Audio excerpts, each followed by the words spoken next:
BMG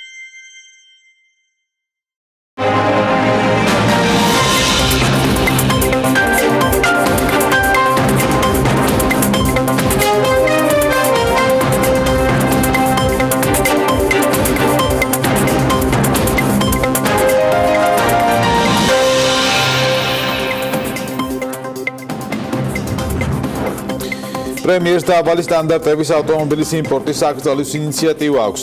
ეკოლოგია პრიორიტეტად არის თუ არა ავტომობილები გარემოს დაბინძურების წყარო და როგორია საწვავის ხარისხი ქვეყანაში. თემის დეტალები რამდენიმე წუთში. პირდაპირი მარკეტინგის წესების დარღვევის გამო 2018 წელს 8 კომპანია დაჯარიმდა.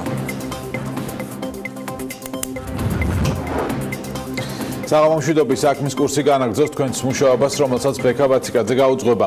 სუსმად 15 საათი აქ გადაცებულებაში ფსიქოტროპული საშუალებების უკანონო რეალიზაციის ფაქტები გამოუვლინა სახელმწიფო უსაფრთხოების სამსახურის ანტიკორუფციული სააგენტოს თანამშრომლებმა თბილისსა და გორში 15 საათი აქ დაწესებულება სხვადასხვა დასახელების ფსიქოტროპული საშუალებები რეცეპტის გარეშე შეისყიდეს, რითაც დადასტურდა გარემოება, რომ დაწესებულებაში ფსიქოტროპული საშუალებების რეალიზაცია უკონტროლოდ ხორციელდება. საათი აქ დაწესებულებებს შორის მოხდა შეპესე ენძელა, შეპესე ნალი, შეპესე ფარმა და სხვა. ამასთან ჩხრეკის შედეგად ამოღებულია დიდი რაოდენობით გადამალული ფსიქოტროპული პრეპარატები, ეგრეთ წოდებული შავი ბუღალტერია და აფთიაქების საქმიანობის ამსახველი კომპიუტერული მონაცემები.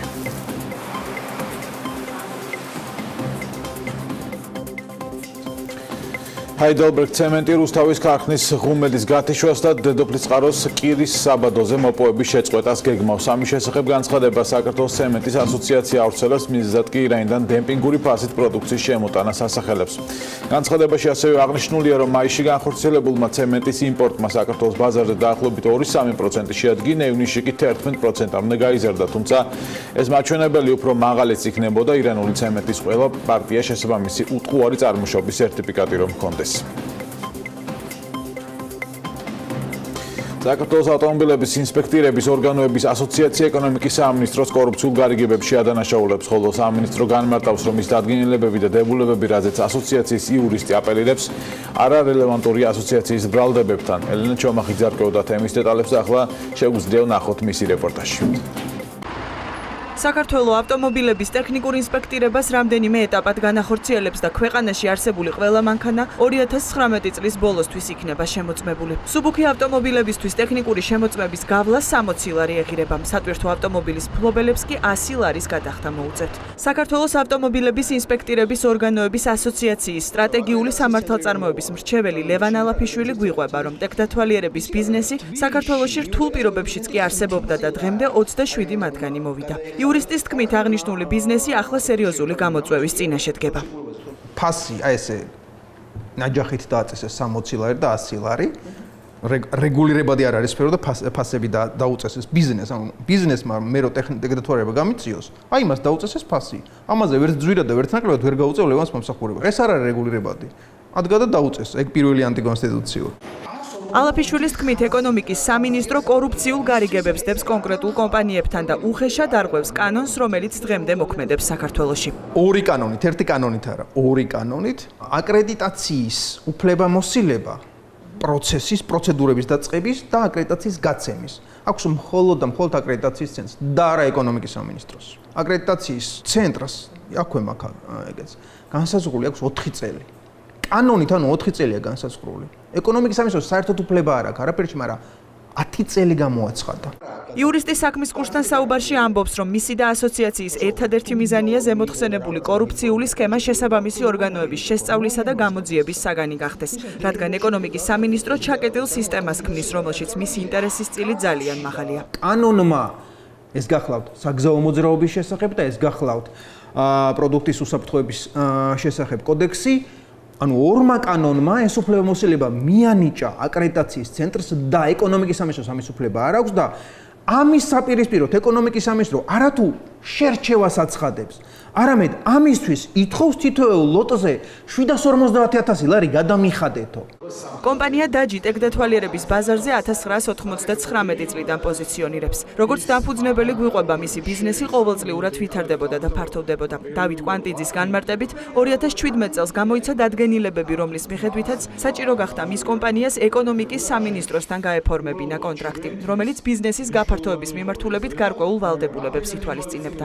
ერთ-ერთი ასეთი ვალდებულება იყო ფინანსური გარანტიის წარდგენა, რომელიც ერთ ხაზზე 100.000 ლარს გულისხმობდა და კიდევ ერთი ვალდებულება, რომელიც დროის გარკვეულ მონაკვეთში აკრედიტაციის აღებას ავალდებულებდა კომპანიას. რა თქმა უნდა, პუნქტები ბევრია ამ ხელშეკრულებაში და ერთ-ერთი პუნქტი არის force majeure, რომელიც force majeure-იც დაგვიდგა დღესდღეობით და ამ force majeure-ის აღიარება ამ ეტაპზე არ უნდა ეკონომიკის სამინისტროს. გაგვიცხადეს ესეთი რაღაც, რომ ის 100.000 ლარიანი გარანტია, რომელიც ჰქონდა თითო ხაზზე წარდგენილი, შესაძლოა ჩამოგვაჭრან, მაგრამ არ ამგონია ამას თავისთავად არც ჩვენ დავრთავთ უფლებას და დნებას და ესეც რა თქმა უნდა სადაო თემაა, ალბათ სასამართლოში მოგვიწევს ამ საკითხის განხილვა. ეკონომიკის სამინისტროში აცხადებენ, რომ ტექდათვალიერების ცენტრების მოწყობის ნებართვის გაცემის პროცედურები ორ ეტაპად დაყვეს და მათ მიერ გაცემული დოკუმენტი, რომელიც 10 წლიან ვადას მოიცავს და რომელზეც ლევან ალაფიშვილი აპელირებს, მეორე ეტაპზე გამარჯვებულ კომპანიასთან დადებული ხელშეკრულებაა. ხოლო რაც შეეხება 10 წლიან პერიოდს, ის კონტრაქტის მოქმედების ვადაა და აკრედიტაციის შენარჩუნების ვალდებულების ხანგრძლივობას გულისხმობს და არა მისი მოქმედების ვადას. იმისათვის, რომ მაქსიმალურად ხელმისაწვდომი იყოს პროცესი საქართველოს მოსახლეობისთვის და იმისთვის, რომ მომხდარიყო ესეთი რეგიონების დაფარვა, რომელიც არ დაიფარა, მაგალითად ესეთი არის გურია და სხვადასხვა ძალიან ბევრი სოფელი და ძალიან ბევრი რეგიონი, სამინისტრო მიიღო გადაწყვეტილება მეორე ეტაპზე გამოცხადებინა ინტერესთა გამოხატვა და ის ხელშეკრულება, რასაც თქვენ ბრძანებთ, გახლავთ ხელშეკრულება, რომელიც გაფორმებული იქნა კომპანიას და რომელიც გახლავთ გამარჯვებული ინტერესთა გამოხატვაში. რაც შეეხება შპს დაჯის საქმეს, ქეთევან სალუქვაძის განმარტება ასეთია. იმ შემთხვევაში თუ რომელიმე კომპანია ვერ შეძლებს რაიმე ვალდებულების, რომელიმე ნებისმიერი ვალდებულების დაკმაყოფილებას, რომელიც ხელშეკრულებით არის გათვალისწინებული, ეს უკვე ექვემდებარება სამართლებრივ იურიდიულ განხილვას და საკითხის შესაბამისად სამართლებრივ ჭრილში იქნება განხილული. საქართველოს ავტომობილების ინსპექტირების ორგანოების ასოციაციამ საკითხში გასარკვევად და კანონდარღვევის აღსაკვეთად ივლისის დასაწყისში საქართველოს პრემიერ-მინისტრს, ევროკავშირის წარმომადგენლობის ხელმძღვანელს საქართველოში, აგრეთვე კონკურენციის სააგენტოს თავმჯდომარეს და სახალხო დამცველსაც მიმართა, რათა მათ უზრუნველყონ ტექდათვალიერების რეფორმის გამჭვირვალე და ინკლუზიური პროცესები. საქართველოში ყველაზე მეტი 286,849 ადამიანი თვეში 500 ლარამდე ხელფასს იღებს. შემოსავლების სამსახურის მონაცემების მიხედვით ეს დაქირავებით დასაქმებულთა 34.7%-ია. 500-დან 1000 ლარამდე ანაზღაურება აქვს 239,000-ზე მეტ ადამიანს, ანუ 28.9%-ს. 127,708 ადამიანი ყოველთვიური ანაზღაურების სახით 1000-დან 1500 ლარამდე იღებს. 60,556 ადამიანი შემოსავალი კი 1500-2000 ლარის ფარგლებშია. ამასთან ოფიციალური მონაცემებით 2000 ლარიდან 2500 ლარამდე შემოსავალ საქართველოში 32,765 ადამიანი იღებს, 2500-დან 3000 ლარამდე კი 19,219 ფიზიკური პირი. 3000-დან 3500 ლარამდე ფარგლებში მერყეობს 13,194 ადამიანი შემოსავალი, 3500-დან 4000 ლარამდე ანაზღაურებას კი მხოლოდ 9,807 ადამიანი იღებს. პირდაპირ მარკეტინგის წესების დარღვევის გამო 2018 წელს 8 კომპანია დაჯარიმდა ოფიციალური ინფორმაციით SMS რეკლამის უკანონოდ გაგზავნის ფაქტზე და პირდაპირ მარკეტინგის წესების დარღვევის სხვა ფაქტებზე მიმდინარე წელს ინსპექტორის აპარატს 26-ჯერ მიმართეს, აქედან 3 კომპანია დაჯარიმდა, 3 კომპანიას სამართალდარღვევის ხანდაზმულობის გამო ვერ დაეკისრა პასუხისმგებლობა, 1 კომპანიას გაფრთხილება მიეცა, ხოლო 8 განცხადება განხილვის პროცესშია. შეგახსენებთ, პირდაპირ მარკეტინგის წესების დარღვევის გამო პირველ შემთხვევაში კომპანია 3,000 ლარი ჯარიმდება, ხოლო 1 წლის განმავლობაში განმეორების შემთხვევაში 10,000 ლარიანი სანქცია ეკისრება. უნდა იკრძალოს დაბალი სტანდარტების ავტომობილების იმპორტი. ეს სიტყვები პრემიერ-მინისტრ მამუკა ბახტაძეს ეკუთვნის. მთავრობის ახალმა მეთაურმა ეკოლოგიაზე ზრუნვა პრიორიტეტად გამოაცხადა და დაანონსა, რომ ამ მიმართულებით გამკაცრდება საწვავის ხარისხის კონტროლი და მოთხოვნები ტექდათვალიერებაზე. არის თუ არა ავტომობილები გარემოს დაბინძურების წყარო, როგორია საწვავის ხარისხი ქვეყანაში და სად არის გამოსავალი, ჩვენი ჟურნალისტი ელენე გოგბერაშვილი მოგვიყვება, რას პასუხობს ავტომობილო ბიზნესი მთავრობას და რა რეკომენდაციები აქვს დარგის სპეციალისტებს. გავაკეთებთ აქცენტს, ეს არის პირველ რიგში საწვავის ხარისხის გაზრდა. ამასთან ერთად აიგზავნება საქართველოში დაბალი სტანდარტების მანქანების იმპორტი და გამკაცდება მოთხოვნები ტექნიკურ დათვალიერებაზე. ახალი პრემიერი ამბობს, რომ ეკოლოგია ქვეყნის ერთ-ერთი მძიმე გამოწვევაა. აღიარებულია, რომ საქართველოში ჰაერის მთავარი დამაბინძურებელი ტრანსპორტია. შესაბამისად, პრემიერის მიერ დაბალი სტანდარტების ავტომობილების იმპორტის აკრძალვას მოწინააღმდეგეები თითქმის არ ჰყავს. ბიზნეს წრეებში ამბობენ, რომ საკითხი კომპლექსურ გადაწყვეტას საჭიროებს. Tegeta Motorsის კომერციული დირექტორის თქმით, მეორადი ავტომობილების იმპორტის შეზღუდვასთან ერთად გასაკონტროლებელია საავტომობილო ზეთებისა და საბურავების იმპორტიც. ყველაფერი იწყება საწვავის ხარისხის გაუმჯობესებით და საწვავის ინფრასტრუქტურის გაუმჯობესებით, რომ აკმაყოფილებდეს იმ დონეს, რაც საჭიროა, რომ კონდეს ამ ავტომობილებს, ესე იქნება Euro 4 თუ Euro 5-ის დონეზე. და ამის შემდეგ უკვე ავტომობილების იმპორტის შეზღუდვაც და შემოწმებაც შესაბამისად უნდა მოხდეს ამ დონეზე. თუმცა აქ კიდევ უფრო რთული არის ეს საკითხი, იმიტომ რომ ჩვენ ქვეყანაში იცით, რომ მეორადი საბურავების, ასევე უხარისხო ზეთების და აკუმულატორების და სხვა ნაწილების იმპორტიც ხდება და ამის აკრძალვაც არ ხდება, რაც ჯამში შემდგომ იწვევს ასევე ეკოლოგიაზეც ძალიან ცუდ ზემოქმედებას და ამ მიმართულებითაც აუცილებლად არის სამუშაო. ავტოდილერები ამბობენ, რომ საქართველოში ძირითადად მეორადი დაზიანებული ავტომობილების იმპორტი ხორციელდება, რომელთა ტექნიკური მდგომარეობა ევროპაში აღიარებულ სტანდარტებს არ შეესაბამება. ამბობენ, რომ ამ ტიპის ავტომობილებზე მოთხოვნას მოსახლეობის ეკონომიკური მდგომარეობა განსაზღვრავს. ავტომობილები შემოდის ძალიან ცუდი მდგომარეობით. კატასტროფული მდგომარეობით, რომელიც ხდება მისი შემდგომი რეაბილიტაცია, ასე ვთქვათ, ანუ რემონტი ეგრეთ წოდებული და რის შემდეგაც გამზადებული მიდის გასაყიდად. ხანდაზმული ავტომობილები აბინძურებს გარემოს, მაგრამ შეიძლება ახალმა ავტომობილმაც დააბინძუროს, თუ შესაბამისად არ ექნებათ ეგ დათვალიერება გავლილი, ანუ არ დააკმაყოფილებს, მაგალითად კატალიზატორის არ ქონა და ასე შემდეგ. გარემოს დაბინძურების დონე საავტომობილო საწვავის ხარისხიც განსაზღვრავს. საწვავის ხარისხობრივი მაჩვენებელი რომ გასაუმჯობესებელია, ამაზე ნავთობ იმპორტიორთა კავშირშიც მიუთითებენ. ვანო მთვრალაშვილი ამბობს, რომ მთავრობამ უნდა შექმნას ეფექტური კონტროლის მექანიზმი, რათა საწვავის ხარისხობრივი მაჩვენებელთან შესაბამისობა საბაჟოდან ქსელში მოხვედრამდე ციკლში გაკონტროლდეს. იმ ბიუჯეტიდან გამომდინარე და იმ შესაძლებლობიდან გამომდინარე, რაც გარემოს დაცვის სამინისტროს, ის რა თქმა უნდა ასრულებს ამ ვალდებულებას, თუმცა სასურველია რომ კონტროლი იყოს უფრო ყოვლის მომცველი, ანუ შეეხოს ყველა კომპანიას, უფრო ეფექტური, უფრო ხშირი იყოს. სპეციალისტები ამბობენ, რომ ქვეყანაში ავტომობილების 90%-ზე მეტი 10-ზე მეტი წვავანებისაა. თუ მთავრობის პრიორიტეტი ეკოლოგიაზე სრუნვაა, ეკალალიაშვილი მინიმუმ Euro 5 სტანდარტების შემოღების და ტექდათვალიერების ადმინისტრირების გაძლიერების საჭიროებას ხედავს. შემდეგი წლიდან ვიცით, რომ მთლიანი ავტოპარკი შედის, მთლიან ავტოპარკზე ვრცელდება ტექინსპექტირება და აღსრულების თემა არის მეტად მნიშვნელოვანი სენსიტიური საკითხი რეფორმის ჩავარდნა არ ჩავარდნის თვალსაზრისით, ამიტომ ეს არის სერიოზული სამუშაო. დიზელის საწვავი რამდენიმე წელიწადში ამოღებული იქნება მოხმარებიდან ევროპის ქვეყნებში. ამიტომ ჩვენმა ქვეყანამ აქცენტი უნდა აიღოს პირველ რიგში Euro 5 სტანდარტზე დიზელის და შემდეგ ბუნებრივია ცოტა მოგვიანებით პერსპექტივა არის გავთავისუფლდეთ ამ საწვავისგან. ეკონომიკის სამინისტროს ინფორმაციით 20 ივნისის მდგომარეობით ტექნიკური ინსპექტირება 36394 ავტოსატრანსპორტო საშუალებამ გაიარა. მათ შორის დაახლოებით 75% გამართული იყო. განმეორებითი ინსპექტირება ჩაუტარდა 5953 ავტოსატრანსპორტო საშუალებას, სადაც 253 მათგანი დამატებით იქნა დახარბეზებული. თბილისის მიკროავტობუსის ინფორმაციით კი 1600-ზე მეტი მიკროავტობუსიდან მხოლოდ 18 ერთეული იქნა დახარბეზებული.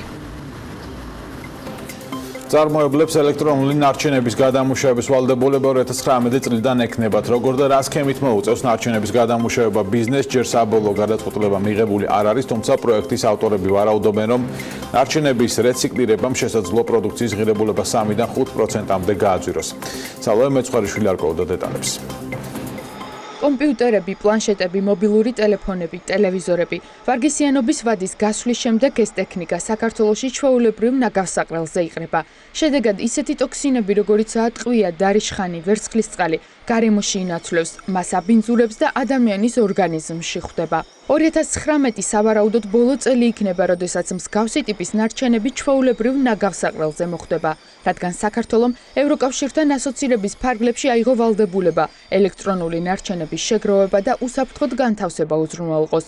შესაბამისი ვალდებულების შესრულება მწარმოებლებს დაეკისრებათ. წარმოებლები და იმპორტიორები, როგორც ევროპაში არის, საქართველოშიც ვალდებულება ექნებათ ამ ნორმატიულ ადმინისტრაციული დოკუმენტის შესაბამისად, რომ შექმნან მათ ორგანიზაცია, რომელიც პასუხისმგებელი იქნება მათ მიერ წარმოქმნილი ნარჩენების სეპარირებულ შეგროვება, ტრანსპორტირება და შემდგომ დამუშავებაზე. ესეთი ორგანიზაცია ჯერჯერობით იქნება ერთი, ამაში იქნება შესული ყველა ის იმპორტიორი თუ ბაზარზე განმათავსებელი. დარჩება თუ არა საბოლოოდ ეს სქემა გადაწყვეტილი არ არის. პროექტი შემუშავებულია, თუმცა კანონი მიღებული არაა. უწყებაში დღეს აცხადებენ, რომ რეციკლირების რამდენიმე გზა იქნება განსაზღვრული. მომხმარებლების მიერ ნარჩენების კონკრეტულ პუნქტებში ჩაბარება, თავად კომპანიების მხრიდან ნარჩენების შეგროვება და ტექნიკის რეალიზატორი მაღაზიების მხრიდან სპეციალური პუნქტების განთავსება ნარჩენებისთვის. რეციკლირების პროექტის საქართველოს მთავრობის ინიციატივითა და გაეროს განვითარების პროგრამის მხარდაჭერით ორგანიზაცია ჯეომ მოამზადა. კომპანიის კვლევის მიხედვით 2017 წელს საქართველოში 16,000 ტონა ელექტრონული ნარჩენი წარმოიქმნა, თუმცა ეს მხოლოდ ნარჩენების მცირე კატეგორიას ეხება, რომლის დათვლაც ამჟამად არის შესაძლებელი. 2027 წელს ამ კატეგორია, რომელიც ახლა 15-16,000 ტონაა, უკვე 52,000 ტონა არის. აქ გათვალისწინებული არის თქვათ მოსახლეობის ზრდის ტენდენცია, მთლიანი შიდა პროდუქტის, ტექნოლოგია, ინოვაციური და ტექნოლოგიების განვითარების პროცესი, როგორც მიმდინარეობს. რა გავლენას იქონიებს ახალი რეგულაციები ბიზნესზე? პროექტის ავტორი ამბობს, რომ ტექნიკის შეგროვებას, გადამუშავებას დამატებითი თანხები დასჭირდება, რაც პროდუქციის ღირებულებაზეც აისახება. სავარაუდო ფასნამატი, რომელსაც რეციკლირების საფასურს ვუწოდებთ პროდუქციაზე, ესეთი ზღვარი ჩვენ საერთაშორისო ექსპერტების გათვლით ეს შეიძლება იყოს 3-5% პროდუქციის საფასურის 3-5%, რომელმაც უნდა დაფაროს ეს თქვათ სეპარირებული შეგროვების, ტრანსპორტირების, განთავსების, მისი დაშლის. ელექტრონული ნარჩენების გადამუშავებასთან დაკავშირებით კითხვები აქვს კერძო სექტორს. კომპანია MyGPS-ში აცხადებენ, რომ მთავარია ახალი უწყება, რომელიც ნარჩენების რეციკლირებაზე იქნება ორიენტირებული ქმედითი იყოს. ამასთან ბიზნეს საინტერესებს რამდენად იქნება დაცული კომერციული საიდუმლოება, რომელიც ნარჩენების რეციკლირებაზე პასუხისმგებელ ობიექტს ექნება. მთავარი კითხვები კი მაინც დამატებითი ფინანსური ტვირთის შესახებ ისმის. ვცდილობთ ყველა საფეხურზე ეს თანხა დანახარჯი თვითღირებულება ამ საქონლის ჩვენი წარმოების იყოს მინიმალური და კიდე რაღაც ახალი კომპონენტების დამატება თუ გონიულზე მეტი იქნება უბრალოდ შეიძლება მძიმე ტვირთად დაგვაწვეს და ისედაც არასამართლიან კონკურენციაში ვართ, რადგან სახელმწიფო საერთოდ არ იცავს არაფერს. ნარჩენების მართვის ახალი კოდექსი, რომელიც ელექტრონული ნარჩენების შეგროვებას ითვალისწინებს 2019 წლის 1 დეკემბრიდან უნდა ამოქმედდეს. მანამდე კი მთავრობამ არა მხოლოდ კანონის მიღება, არამედ შესაბამისი ინფრასტრუქტურის მოწყობაც უნდა მოასწროს. იმ შემთხვევაში, თუ ადგილზე ნარჩენების გადამამუშავებელი საწარმოები არ ამოქმედდება, ელექტრონული ნარჩენები სხვა ქვეყნებში ექსპორტზე გაიგზავნება. კომპანია Amazon-ის ფასი Prime Day-ის გამო $900 მილიარდამდე გაიზარდა. კომპანია Ford-მა კი 9 მილიონზე მეტი მანქანა უკან დაიბრუნა. საქმის კურსი უცხოეთის სიახლეების დროა.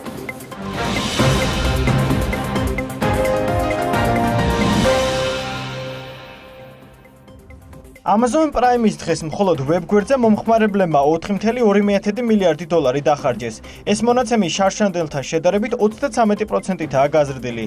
აქციის პერიოდში 100 მილიონი ერთეული პროდუქტის რეალიზება მოხდა, საიდანაც წვრილმა და საშუალო ბიზნესმა მხოლოდ ერთ დღეღამეში $1 მილიარდი პროდუქტი გაყიდა. სწორედ Amazon Prime-ის აქციის დასრულების შემდეგ გაიზარდა კომპანიის ღირებულება და მისთვის სარეკორდო მაჩვენებელს $900 მილიარდ მიაღწია. მიუხედავად ამისა, საფონდო ბირჟაზე დღემდე Apple ინარჩუნებს ყველაზე ძვირადღირებული კომპანიის წოდებას 935 მილიარდით. Tesla-მ Model 3-ის შეკვეთები საკუთარ ვებგვერდზე გააუქმა. კომპანიის წარმომადგენლების თქმით, ავტომობილს ახალი ფუნქციები დაემატება, მისი ფასით შეიცვლება და მხოლოდ ამის შემდეგ მოხდება მისი განთავსება ვებგვერდზე. ექსპერტების აზრით, ეს იმ მომხმარებლების გაღიზიანებას გამოიწვევს, რომლებსაც Tesla Model 3 უკვე შეძენილი აქვთ. Ford-მა 550,000-ზე მეტი სედანი და SUV ტიპის ავტომობილი დაიბრუნა უკან. ამის მთავარ მიზეზად კი გადაცემათა კოლოფის შესაძლო პრობლემები გახდა. საკითხი ძირითადად 2013-დან 2016 წლამდე გამოშვებულ მანქანებს ეხება. აქედან 504,000 მხოლოდ ამერიკაში იყო რეალიზებული. კრიპტოვალუტების მდგომარეობა შედარებით გამოსწორდა და მათი კაპიტალიზაცია $291 მილიარდამდე გაიზარდა. გაზრდილია ბიტკოინის ფასის და ამჟამად ის $7,421 ღირს. ეთერეუმის ფასი $482-ია. რიპლის შეძენა კი 48 ცენტად შეგიძლიათ.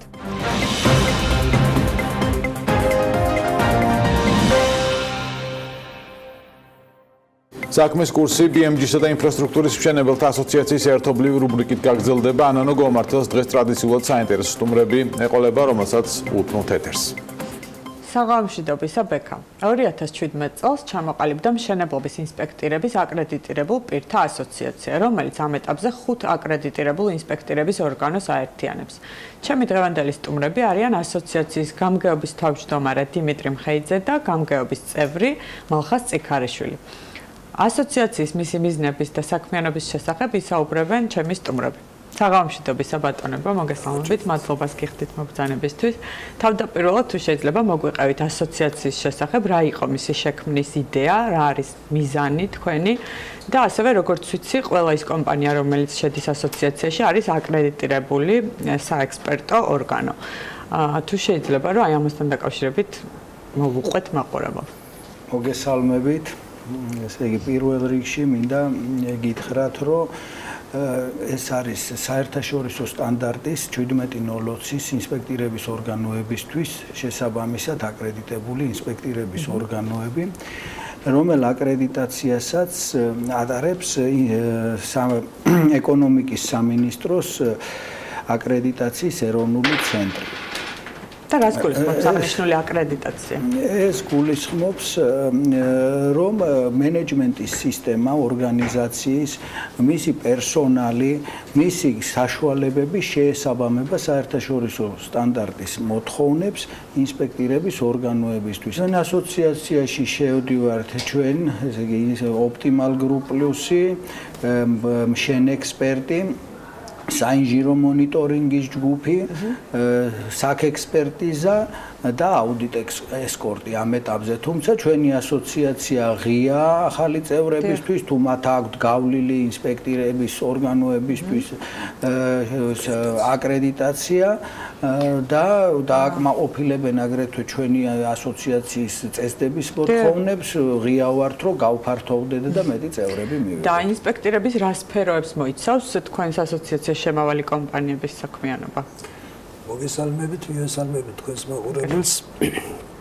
აკრედიტებული ინსპექტირების ორგანოების მომსახურების სფერო არის სამშენებლო ობიექტების სიცოცხლის მთელი ციკლის განმავლობაში პერიოდულად გარკვეული ეტაპებზე ინსპექტირების ჩატარება, ანუ ექსპერტიზის ჩატარება. ეს ნიშნავს ჯერ განმარტოთ რა არის სამშენებლო ობიექტი. სამშენებლო ობიექტში შედის შენობები და ნაგებობები, როგორიცაა საცხოვრებელი შენობები, საზოგადოებრივი შენობები,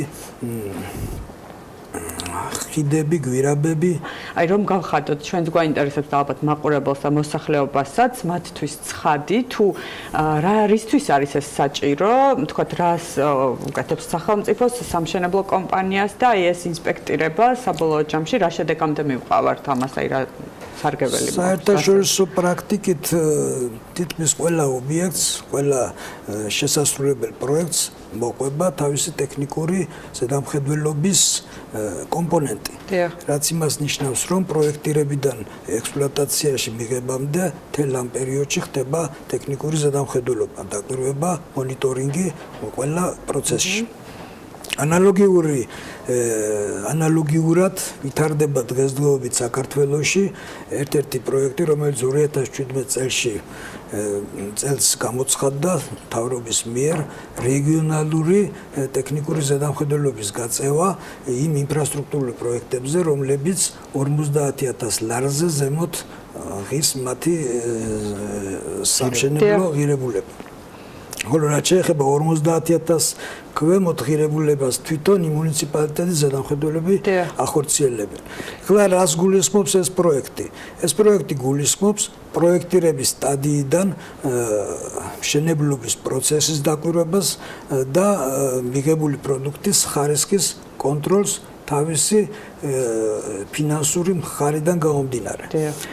ეს გვაძლევს იმის საშუალებას, რომ მთავრობას აძლევს საშუალებას, რომ მიიღოს ხარისხიანი პროდუქტი, იყოს მიღებული შენობა-ნაგებობები ექსპლუატაციისათვის ვარგისი და მათ ექსპლუატაციის ხანგრძლივობა კონდეთ უფრო მეტი. ანუ თქვენ ამ ხარჯების მიზნობრიობა ალბათ განისაზღვრება იმ კუთხით, ანუ თქვათ სახელმწიფო იღებს ამ ხარჯს იმისთვის, რომ მიიღოს საბოლოოდ უკეთესი შედეგი. უკეთესი შედეგი, მიიღოს ხარისხიანი პროდუქტი და მეორედ 2-3 წლის მერე არ დაჭირდეს იგივე ობიექტზე შესვლა და გარემონტება ან ახლის გაკეთება. თუმცა ისმოდა გარკვეული კითხვები იმასთან დაკავშირებითაც, რომ მუნიციპალიტეტებში არსებობდნენ სწორედ საზედამხედველო თქვათ საქმიანობით დაკავებული პირები, რომლებიც ასევე ახორციელებდნენ ზოგ პროექტებზე ზედამხედველობას და აი მაინტერესებს როგორ იმიჯნება ეს თქვენ რა საქმიანობას ასრულებთ და მათ რა დარჩათ შესასრულებელი ამ შემთხვევაში.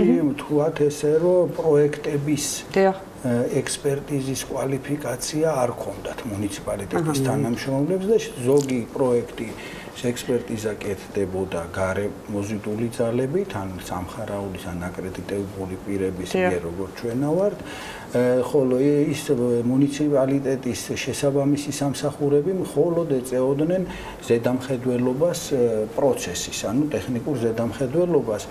თუმცა ხშირ შემთხვევაში ვინაიდან საზოგადოთაც კადრების დეფიციტია კვალიფიციური, ზოგ შემთხვევაში ავდათ კვალიფიციური კადრი, ზოგ შემთხვევაში ნაკლებობა იყო სახელმწიფო შესყიდვების კანონით გათვალისწინებული მაქსიმალური ოდენობის საბანკო გარანტია არის პროცენტით შესრულებული სამუშაობის ჩვენი სამუშაობის პროცენტით გათვალისწინებული და იმ შემთხვევაში თუ ჩვენ არ შევასრულებთ წესიერად ჩვენს ან კედილსინდისიერად ჩვენ მოვალეობებს ან გავცემთ არასწორ ან რა ვიცი როგორ ამ ასეთ ინსპექტირების ანგარიშებს დასკვნებს, მაშინ შეიძლება დადგეს ჩვენი პასუხისგებლობის საკითხი და ზუსტად ის საბანკო გარანტია იმისთვის არის, რომ სახელმწიფომ ნებისმიერ მომენტში შეუძლია გამოიყენოს ჩვენს უპირობოდ შეუძლია ალბათ უფრო დიდი პასუხისმგებლობით ეკიდებიან შემდეგ უკვე სამშენებლო კომპანიების და თქვენც მათ მიერ შესრულებულ სამუშაოს. ეს პროექტი უკვე 9 თვეა მიმდინარეობს და უკვე გამოიკვეთა ტენდენცია იმის, რომ საპროექტო ორგანიზაციებიც უფრო ადიან მაღალ სტანდარტზე, თვითონ სამშენებლო ორგანიზაციებიც მონდომებული არიან ხარისხიანად გააკეთონ, იმიტომ რომ ვერ მიიღებენ თანხას შესრულებულ სამუშაოზე თუ უხარისხო იქნა ეს და თვითონ ტექნიკური ზედამხედველობის ორგანიზაციებიც უკვე მიყვებიან ამას. საპროექტებთან დაკავშირებით ხშირად არის გარკვეული პრობლემები იქნება ჩვენ ასოციაციაში შემავლის სამშენებლო კომპანიების მხრიდანაც და ეს მე მგონი ხშირად პრობლემას წარმოადგენს და მიხარია რომ თქვენს ჩვენი ასოციაციის წევრები ხართ, რადგან რაღაც ერთობლივად ვცდილობთ სექტორს დავეხმაროთ. და საერთოდ დარგის განვითარებას ძალიან ხელს შეუწყობს ეს პროექტი, იმიტომ რომ ყველა ციკლზე მიდის უკვე სტანდარტის სამაღლება.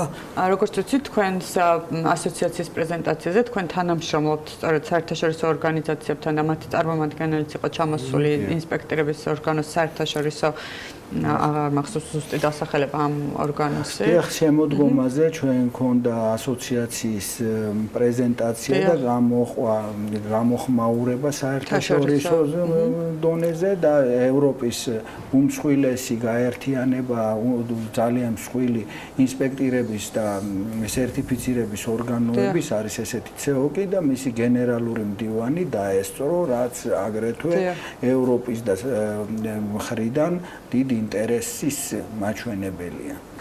მაინტერესებს კერძო პროექტებზე თუ მუშაობთ, გასაგებია რომ სახელმწიფო პროექტებში და ტენდერებში იღებთ მონაწილეობას და თუ აქვს შესაძლებლობა მაგალითად კერძო დამკვეთს რომ შეგიკვეთოთ თქვენი მსახურება. კერძო პროექტებზეშიც მონაწილეობთ, მაგრამ კანონი არ ავალდებულებს კერძო მესაკუთრეს თავის სახლსა ტექნიკური ზედამხედველი აუცილებლად დააყენოს, თუმცა თუ გაითვალისწინებს ამ შესაძლებლობას და ტექნიკურ ზედამხედველს დაიქირავებს, ეს იქნება მისთვის მომგებიანი ხარისხის კუთხით, ფინანსური კუთხით და მიიღებს პროდუქტს შენობას მიიღებს ისეც, რომელსაც ექნება უფრო ხანგრძლივი ექსპლუატაციის ვადა, ვიდრე ჩვეულებრივად შეიძლება დაშვებული შეცდომებით გამოიწვიოს რამდენიმე წელში. დიდი მადლობა ბატონებო საინტერესო საუბრისთვის. სამწუხაროდ უნდა დაგემშვიდობოთ. წარმატებებს გისურვებთ. ბექა გიბრუნდებით და გემშვიდობებით. მომავალ შეხვედრამდე. საქმის კურსი ორშაბათამდე გემშვიდობებათ. ხვალ პირველ ეთერში ანალიტიკის დროა. მადლობა ყურადღებისთვის. ნახვამდის.